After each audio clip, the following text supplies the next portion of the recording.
नमस्कार दोस्तों, मैं विवेक कुमार स्वागत करता हूं आपका अपने YouTube channel study with Vivek Kumar में। दोस्तों, वीडियो को देखने से पहले चैनल को सब्सक्राइब, लाइक और ज़्यादा से ज़्यादा शेयर करें। दोस्तों, आज हम स्टार्ट करने वाले हैं इंडियन पॉलिटी का एक बहुत ही महत्वपूर्ण अधिनियम, भारत शासन अधिनियम 1935। दोस्तों,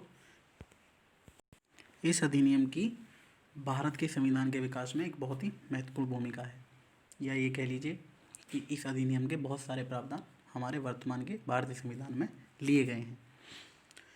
दोस्तों, मैंने आपको बताया है कि जितने भी अधिनियम आए हैं इनकी बैकग्राउंड या पृष्ठभूमि पिछले एक्ट से ज़रूर जुड़ी हुई होती है। तो दोस्तों, मेरा आपको सुझाव है कि इस वीडियो को देखने से पहले आप इससे पहले वाली सभी वीडियो को ज़रूर देखें, जिससे संविधान के विकास की एक बेहतर समझ आपके दिमाग में बन सके। तो चलिए देखते हैं। देखिए दोस्तों, जो भारत शासन अधिनियम है उसमें क्या क्या प्रावधान किए गए। दोस्तों, ये सब प्रथम इसकी पृष्ठभूमि की बात करेंगे हम, और इसमें एक जो महत्वपूर्ण प्रावधान था कि भारत में अखिल भारतीय संघ बनाने का प्रावधान किया गया था। तो चलिए दोस्तों, शुरुआत करते हैं इसकी पृष्ठभूमि से। देखिए, पृष्ठभूमि में यहाँ पर ये लिखा हुआ है कि इसकी पृष्ठभूमि 1919 के एक्ट से ही है। तो चलिए पहले इसकी पृष्ठभूमि देख लेते हैं। देखिए दोस्तों, हुआ क्या था कि 1919 में ब्रिटिश गवर्नमेंट ने भारत में जो संवैधानिक विकास के लिए एक 1919 में मॉन्टेस्क्यू और चैम्सफोर्ड रिफॉर्म किया था। तो उसी के आधार में उसी में एक घोषणा की गई थी कि इसके 10 साल बाद एक आयोग की नियुक्ति की जाएगी।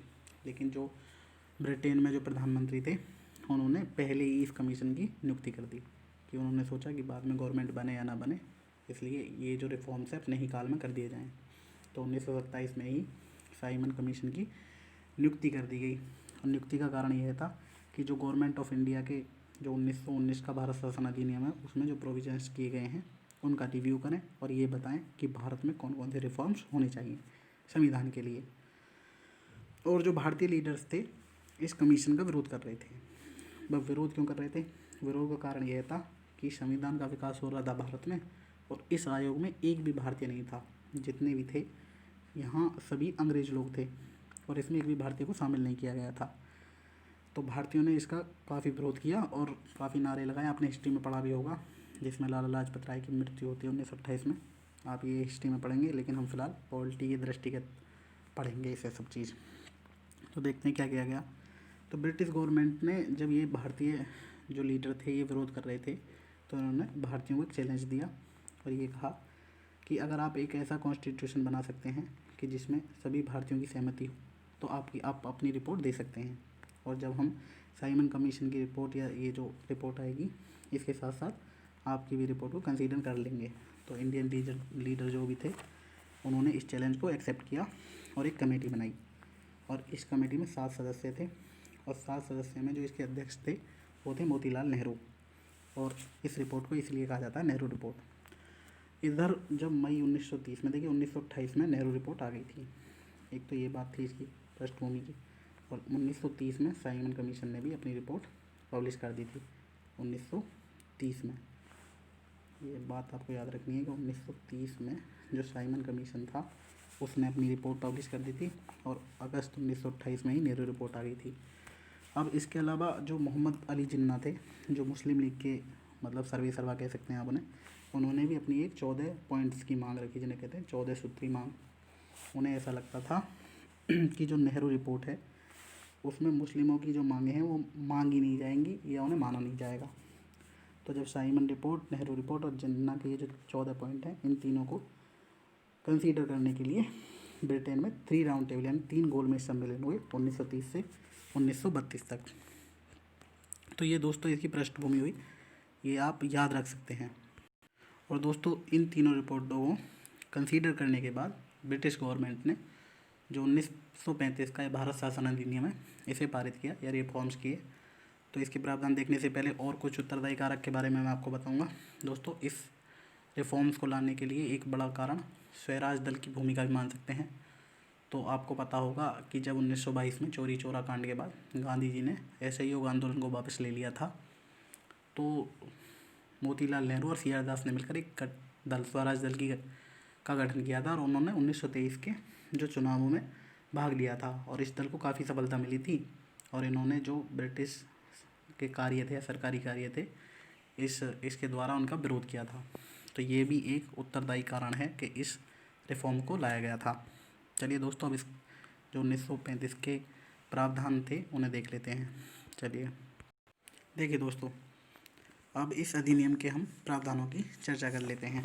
देखिए, इसमें सबसे पहला प्रावधान किया गया था अखिल भारतीय संघ बनाने का प्रावधान। तो चलिए पहले आप इसे समझ लीजिए। अगर आप इसे समझ पाए तो उम्मीद है आपको कोई भी इसके प्रावधान रटने की आवश्यकता नहीं होगी। तो चलिए देखते हैं अगली स्लाइड में। देखिए दोस्तों, ये है संघ की विशेषताएं। तो यहाँ पर पहली बात लिखिए, अगर कहीं भी संघ बनेगा तो उसकी 2 यूनिट होंगी, एक होगा केंद्र और एक होगा राज्य। मान लीजिए कोई भी 4 लोग मिलकर कहते हैं कि भाई चलिए फेडरेशन बनाते हैं, यानी वो संघ बनाने की बात करते हैं। तो यहाँ पर 2 यूनिट जरूर होंगी, यानी एक तो होगा सेंटर जो केंद्र होगा और दूसरा होगा उसका राज्य। मान लीजिए राज्य कह लीजिए या कुछ पार्ट्स कह लीजिए। तो अगर संघ बनाएंगे तो ये 2 यूनिट जरूर पाई जाएंगी, आपको ये बात याद रखनी है। चलिए देखते हैं और आगे। अगर संघ बनाया जाएगा तो दोनों के बीच शक्तियों का स्पष्ट बंटवारा होगा, यानी कि एक तो कुछ विषय ऐसे होंगे जिन पर केवल केंद्र कानून बनाएगा, कुछ विषय ऐसे होंगे जिन पर केवल राज्य कानून बनाएगा। चलिए कुछ विषय ऐसे भी ले लेते हैं जिन पर दोनों कानून बनाएंगे, ठीक है। और कुछ बच जाएंगे विषय जिन्हें हम अवशिष्ट विषय कहते हैं, तो उन पर अलग अलग जगह अलग अलग प्रावधान है। जैसे यहाँ पर भारत में केंद्र को शक्ति दी गई है कि अवशिष्ट विषयों पर कानून बनाने का अधिकार केंद्र का होगा। आप जैसे मान लीजिए जब 1947 में भारत आज़ाद हुआ था तो उस समय डिजिटल ज़माना नहीं था, मान लीजिए डिजिटल कुछ भी चीज़ नहीं थी।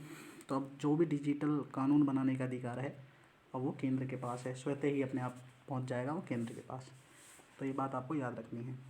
तो ये बिल्कुल निश्चित प्रावधान है दोस्त, ये याद रखनी है आपको कि जब केंद्र बनेगा तो 2 यूनिट होनी है, एक केंद्र होगा और एक होगा राज्य। दोनों के बीच शक्तियों का स्पष्ट बंटवारा भी होगा। भाई अब इस पर लड़ना झगड़ना नहीं है, इस विषयों पर तुम कानून बनाओगे और इन विषयों पर तुम कानून बनाओगे। और ये बात मौखिक नहीं होंगी, ये बात होंगी संविधान द्वारा, यानी ये लिखित भी होंगी। रिजिड का मतलब होता है कि इन प्रावधानों को इतनी आसानी से नहीं बदला जाएगा, यानी कठोर प्रावधान है ये। और ये जो लिखित बात है यही सुप्रीम बात होगी, यानी ये सर्वोच्च। अगर मान लीजिए फिर भी किसी वजह से दोनों में झगड़ा हो जाता है किसी विषय को लेकर, तो इसके लिए स्वतंत्र न्यायपालिका होगी जो दोनों को हैंडल करेगी। तो अगर आप ये जान लेते हैं कि अखिल भारतीय संघ के क्या क्या प्रावधान होते हैं या उसकी क्या विशेषताएं होती हैं, तो आपको इस अधिनियम का कोई भी प्रावधान रखने की आवश्यकता नहीं होगी, केवल समझ विकसित करनी है आपको। तो चलिए और देख लेते हैं। देखिए दोस्तों, यहाँ जो अखिल भारतीय संघ बनाने का प्रावधान किया गया था इसमें दो क्षेत्र जोड़े गए, एक तो ब्रिटिश क्षेत्र था और दूसरी थी रियासतें। देखो इनको जानबूझकर शामिल किया गया इसलिए लिखा है क्योंकि आपको पता होगा कि जो ब्रिटिश क्षेत्र था टोटली यहाँ पर डेमोक्रेसी आने लगी थी। भाई मैंने आपको बताया था प्रत्यक्ष निर्वाचन का प्रावधान हो चुका था 1919 में, लेकिन जो ये देसी रियासतें थीं आज भी यहाँ राजा महाराजा का शासन चलता था। तो ये बिल्कुल इससे टोटली उल्टी थी, यानी कि यहाँ जो शासन होता था यहाँ राजा महाराजाओं का शासन था और ये जो ब्रिटिश क्षेत्र थे यहाँ धीरे धीरे अब डेमोक्रेसी आने लगी थी। तो ये इन्होंने इसलिए जानबूझकर शामिल किया कि कुछ दिन और ये लड़ेंगे या झगड़ेंगे और हम यहाँ पर कुछ दिन और शासन कर सकते हैं। तो आपको ये बात भी याद रखनी है, मैंने आपको यहाँ बिल्कुल लिखा है कि ये जानबूझकर जोड़ी गई थी। और दोस्तों मैं यह उम्मीद करता हूँ कि आपको ये तो पता ही होगा कि उस समय ब्रिटिश क्षेत्र में 2 आते थे, एक तो आते थे प्रांत और दूसरे आते थे वह क्षेत्र जो गवर्नर, जहाँ केवल गवर्नर का शासन होता था। एक क्षेत्र थे जहाँ प्रांत थे और दूसरे जहाँ गवर्नर का शासन था। तो चलिए दोस्तों, अगली बात जानने से पहले हम थोड़ी सी और बातें जान लेते हैं। देखें, अब दोस्तों ये मान लीजिए कि जब संघ बनाने का प्रावधान चल रहा था, ये मान लीजिए मानो कि कोई भी 4 लोग हैं जो एक संघ बनाने का मतलब संघ बनाते हैं। तो मान लीजिए इससे पहले क्या था, इनके सबके यहाँ पर क्या होंगे, हाई कोर्ट होंगे कि भाई सबके यहाँ हाई कोर्ट हैं। तो अब एक ऐसा कोर्ट भी तो होना चाहिए जो सबको नियंत्रण करे, यानी इसमें एक बात तो कन्फर्म होगी, अगर संघ बनेगा तो एक फेडरल कोर्ट भी बनेगा, ये बात में निश्चित हो गई। इससे पहले सबके यहाँ मान लीजिए कि स्टेट पब्लिक सर्विस कमीशन थी, यानी सभी राज्यों के पास अलग अलग लोक सेवा आयोग थे। तो अब एक ऐसा प्रावधान भी होना चाहिए कि जो संघ हो, संघ के लिए हो, यानी यूपीएससी। तो लेकिन मैं आपको पहले बता चुका हूँ कि यूपीएससी का गठन इससे पहले ही 1926 में हो चुका था, लेकिन इसके प्रावधान यहाँ से लागू होंगे। एक बात ये भी कन्फर्म होगी कि सब राज्यों के अलग अलग बैंक भी होंगे यहाँ पर।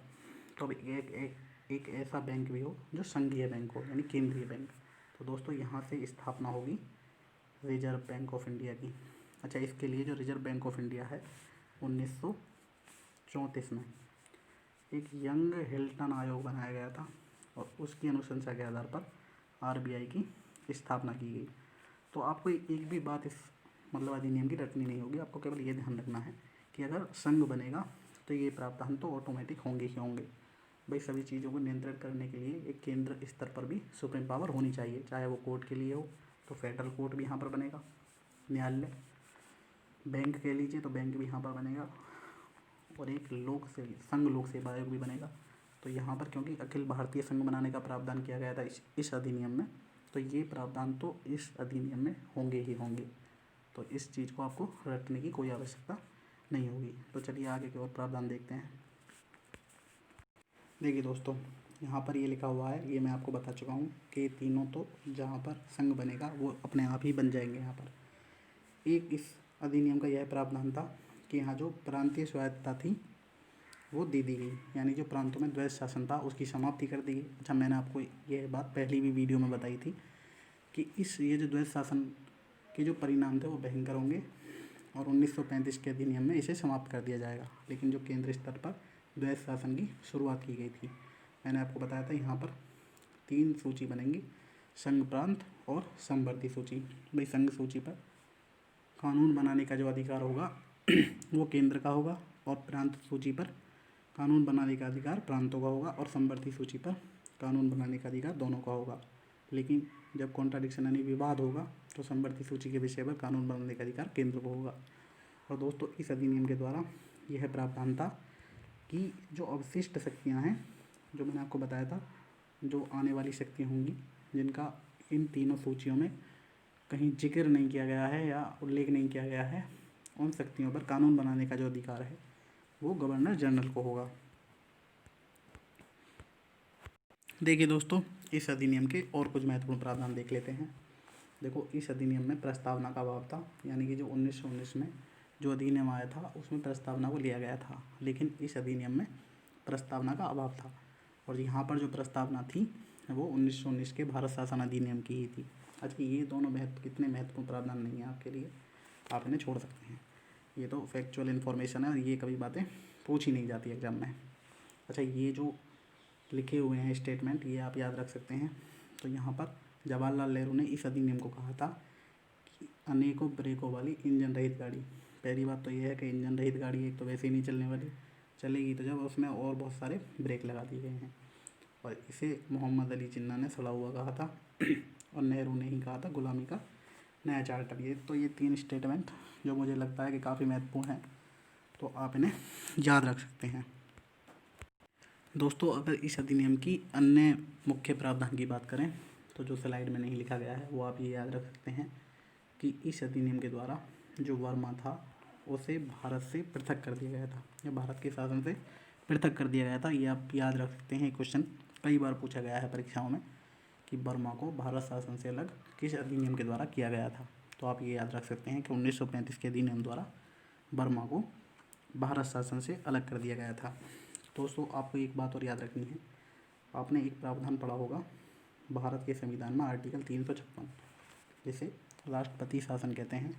यानी ये कह सकते हैं कि अगर किसी राज्य में संवैधानिक तंत्र विफल हो जाए तो उस राज्य में राष्ट्रपति शासन लगाया जा सकता है। तो इस मतलब ये जो आर्टिकल है संविधान में, इसकी भी पृष्ठभूमि आप इसी एक्ट यानी इसी अधिनियम से ले सकते हैं। यहाँ पर ये प्रावधान किया गया था कि यदि गवर्नर अनुभव करे कि प्रांतों में यह प्रांत का प्रशासन संवैधानिक उपबंधों के आधार पर नहीं चलाया जा रहा है तो शासन का संपूर्ण भार जो गवर्नर था वो अपने हाथों में ले सकता था। तो आप ये याद रख सकते हैं कि आर्टिकल 356 का जो प्रावधान है वो यहाँ से लिया गया है। मतलब एक समझ विकसित करने की बात है, ऐसा कभी पूछा तो नहीं जाएगा, लेकिन फिर भी आप ये जान सकते हैं कि ये प्रावधान कहाँ से लिया गया है। तो दोस्तों, इस अधिनियम के लगभग संपूर्ण महत्वपूर्ण प्रावधान जो महत्वपूर्ण है मैं आपको बता चुका हूँ। चलिए एक बार उन्हें विस्तार से जान लेते हैं। चलिए देखिए दोस्तों, इस अधिनियम द्वारा जो अखिल भारतीय संघ की स्थापना का प्रावधान किया गया था और इसके तहत जो केंद्र को संघ की तरह स्वीकार किया गया था। और इस समय आप ये याद रख सकते हैं कि इस समय केंद्र दिल्ली था और देशी रियासतों और प्रांतों को संघ की इकाइयाँ माना गया था। और बात ये थी कि जो प्रांत थे उनका संघ में शामिल होना अनिवार्य था, जो लेकिन किंतु देशी रियासतें थी उनको यह अनिवार्य नहीं था। और यह देशी रियासतों की इच्छा पर छोड़ दिया गया कि वे खुद को संघ में शामिल करें अथवा नहीं। हालांकि जो ये व्यवस्था बनाई गई थी, अखिल भारतीय संघ का जो प्रावधान किया गया था, इसे लागू नहीं किया गया। और मैंने आपको बताया था कि ये जो इसका कारण यह था, जो देशी रियासतें थी उन्होंने अखिल भारतीय संघ में शामिल होने से इनकार कर दिया था। और दोस्तों देखिए, मैंने आपको बताया है कि हम पढ़ रहे हैं संविधान का विकास, तो प्रत्येक अधिनियम से हमारे संविधान में वह संविधान बनाने में कुछ ना कुछ महत्वपूर्ण भूमिका निभाई है। तो ये देख सकते हैं कि जब संविधान निर्माताओं द्वारा भारतीय संविधान का निर्माण किया जा रहा था, तो उन्होंने 1935 के अखिल भारतीय संघ के प्रावधान को भारतीय संविधान में भी शामिल किया और इस व्यवस्था में केंद्र सरकार को संघ और राज्यों को संघ की इकाई के रूप में घोषित किया गया। और आप ये देख सकते हैं कि जो भारतीय संविधान का पहला अनुच्छेद है, इसी व्यवस्था पर आधारित है कि राज्यों को संघ से अलग होने का कोई अधिकार नहीं है, ताकि संघीय व्यवस्था को मूर्त रूप दिया जा सके। और देखिए दोस्तों, इस अधिनियम द्वारा लिखित रूप से केंद्र और राज्यों के बीच शक्तियों का विभाजन कर दिया गया और शक्तियों के विभाजन के संबंध में 3 सूचियों का निर्माण किया गया: संघ सूची, राज्य सूची और संवर्ती सूची। और अवशिष्ट शक्तियाँ जो थी वो वायसराय को सौंप दी गई थी। दोस्तों ये सब बातें लगभग आपको पता होंगी कि संघ सूची पर कानून बनाने का अधिकार केंद्र को ही दिया जाता है, राज्य सूची पर राज्य कानून बनाएगा और संवर्ती सूची पर दोनों कानून बनाएंगे। टकराव की स्थिति में केंद्र लागू होगा। यही प्रावधान वर्तमान के संविधान में भी है। देखिए, लेकिन जो अवशिष्ट शक्तियाँ जो वायसराय को दी गई थी 1935 के अधिनियम में, वो वर्तमान के भारतीय संविधान में केंद्र को सौंपी गई हैं, संसद को सौंपी गई हैं। तो ये जो मतलब थोड़ा सा बदलाव किया गया है ये शक्तियों के विभाजन में वर्तमान भारतीय संविधान में। ये भी आप याद रख सकते हैं कि इस समय या इस अधिनियम द्वारा जो प्रांतों में द्वैध शासन का समापन किया गया था और प्रांतों में उत्तरदायी सरकार की स्थापना कर दी गई थी। अच्छा, ये मैंने आपको 1919 के भारत शासन अधिनियम में बताया था कि यहाँ पर 2 विषय में बंटवारा कर दिया गया था। एक हस्तांतरित विषय थे जिनमें गवर्नर कानून बनाता था मंत्री परिषद की सहायता से, और एक थे आरक्षित विषय जिन पर गवर्नर अपनी कार्यपालिका के सदस्यों की सहायता से कानून बनाता था। तो यहाँ पर अब जितने भी आरक्षित विषय थे या हस्तांतरित थे, सभी एक जगह करके उन पर कानून बनाने का अधिकार विधायिका को दे दिया गया था। यानी पूर्ण रूप से जो भी अब कानून बनाएंगे वो सभी विधायिका के प्रति उत्तरदायी होंगे। तो आपको याद रखना है, जो वहाँ पर गवर्नर का शासन था वो गवर्नर को बिल्कुल ही ख़त्म कर दिया गया था। यानी ये बात हो गई थी कि अब राज्य के गवर्नर की परिषद में वही सदस्य शामिल होते थे जो कि विधान परिषद में निर्वाचित होकर आते थे। यानी अब गवर्नर की परिषद के सदस्य जो जितने भी सदस्य थे वो विधान परिषद के प्रति उत्तरदायी होते थे। और वर्तमान जो भारतीय संविधान में इस व्यवस्था को व्यापक रूप से स्वीकार किया गया है। राज्यों के साथ साथ केंद्र के संबंध में भी इस व्यवस्था को अपनाया गया है। यानी जो कार्यपालिका के सदस्य हैं राज्य में राज्य विधानमंडल के लिए और केंद्र में संसद के प्रति उत्तरदायी होते हैं। और दोस्तों, इस अधिनियम के द्वारा 6 प्रांतों में 2 सदनों वाली विधायिका की व्यवस्था की गई थी। आपको याद रखना है कि वर्तमान में भी कुछ राज्यों में विधानसभा के साथ साथ विधान परिषद का भी गठन किया गया है और इस गठन का प्रावधान संविधान के अनुच्छेद 169 में है। ये आपको याद रखना है, काफ़ी इम्पोर्टेंट है ये बात कि जो है संविधान के 169 आर्टिकल 169 में राज्यों की विधान परिषद के गठन का प्रावधान किया गया है। दोस्तों, जो 1909 में मार्ले मिंटो सुधार में पृथक निर्वाचन की व्यवस्था की गई थी, उसे 1919 में और विस्तारित किया गया और 1935 में थोड़ा सा और बढ़ा दिया गया। इसके द्वारा दलितों, महिलाओं और मजदूर वर्ग के लिए भी अलग निर्वाचन की व्यवस्था कर दी गई। हालांकि भारतीय संविधान के निर्माताओं ने इस अवधारणा को नहीं अपनाया, लेकिन इससे प्रेरणा प्राप्त की और यहीं से शब्द जो आरक्षण है उसकी उत्पत्ति होगी और जो आरक्षित सीट कर दी गई कुछ लोकसभा में भी, विधानसभा में भी और कई जगह, यानी कई जगह जो इनकी आरक्षण की व्यवस्था की गई है भारतीय संविधान में। और दोस्तों इस अधिनियम द्वारा भारतीय रिजर्व बैंक की स्थापना की गई, जो वर्तमान में देश की मौद्रिक नीति का निर्धारण करता है। ये बात भी आपको याद रखनी है। दोस्तों इसके अलावा आपको ये बात भी याद रखनी है, मैंने आपको बताया था कि जो 1858 में भारत राज्य सचिव बनाया गया था और उसके लिए एक परिषद की स्थापना की गई थी। 1919 में उसकी संख्या कम कर दी गई थी और 1935 में भारत परिषद ही समाप्त कर दी गई थी। और इसके कारण की अगर बात की जाए तो इसका मेन कारण ये था कि इनके लिए जो वेतन का प्रावधान था ब्रिटिश फंड से जाने लगा था। और आगे आने वाली बात में यानी कि अगले अधिनियम में 1947 के अधिनियम में ये SOS यानी सेक्रेटरी ऑफ स्टेट के पद का ही समापन कर दिया जाएगा। तो ये काफ़ी महत्वपूर्ण प्रावधान है। और दोस्तों अगर निर्वाचन की बात करें तो मैंने आपको बताया था पृथक निर्वाचक मंडल की शुरुआत हुई थी 1909 में मार्लियामेंटी सुधार में। और एक बात आपको जो मैं बताना शायद भूल गया हूँ कि 1919 के अधिनियम द्वारा पहली बार महिलाओं को वोटिंग राइट दिया गया था। ये बात आपको याद रखनी है। और ये सभी बातें मैं आपको बता चुका हूँ कि इस अधिनियम द्वारा क्या क्या प्रावधान किए गए और यहाँ पर लगभग 10% व्यक्तियों को मत देने का अधिकार शामिल किया गया था 1935 के अधिनियम द्वारा। तो दोस्तों लगभग 1935 के सभी प्रावधान जो महत्वपूर्ण हैं मैंने आपको बता दिए हैं। दोस्तों अगर वीडियो अच्छी लगी हो तो चैनल को सब्सक्राइब, लाइक और ज़्यादा से ज़्यादा शेयर करें। अगर कुछ कमी लगी हो तो कमेंट में ज़रूर बताएं। धन्यवाद।